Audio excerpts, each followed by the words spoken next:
ڕەفیق و دۆستەکانی ئەزان پیاوێکی داعاوی بووە و کەسێک بۆ بانخوازێک بووە لە زەڕایان و شارە زورە هەتا توانێتی ئەوەی کەوا ئێمە ئاگادارین کەسێک بۆ زۆر بەپەرۆش بۆ ئەم دینە و بۆ خزمەتکردن ئەم دینە بۆ ئێستا ئەلحەمدولیلا خەڵکێکی زۆر خەڵجەماوەرێکی باش هەم لە ڕەفیق و دۆستانی و لە خزمان و لە عەشەت و خەڵکی زەڕایان کە سوپاسێکین هاتن بەدەم جەنازەکەوێ و هەروەها خەڵکێکی زۆر لەسەر خەبران ئامادە ئەبێ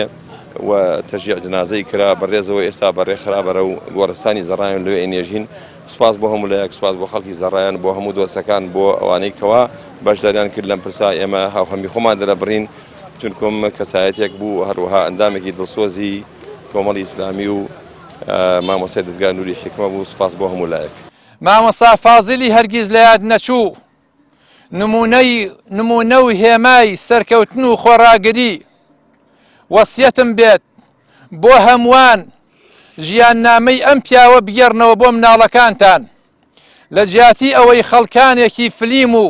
وەرزشەوان و خەڵکانێکی ناپاک بکەنە قودووە لە ڕێگەی مۆبایل و ئەنتەرنێتەکان با مامۆستا فازڵ بکەنە قودووە چونکە ئەم محەممەد المستەفای کرد بۆ قودوەی خۆی پێشەنگی ئەم پێغەمبەری خوا بوو صلی الله عليه وسلم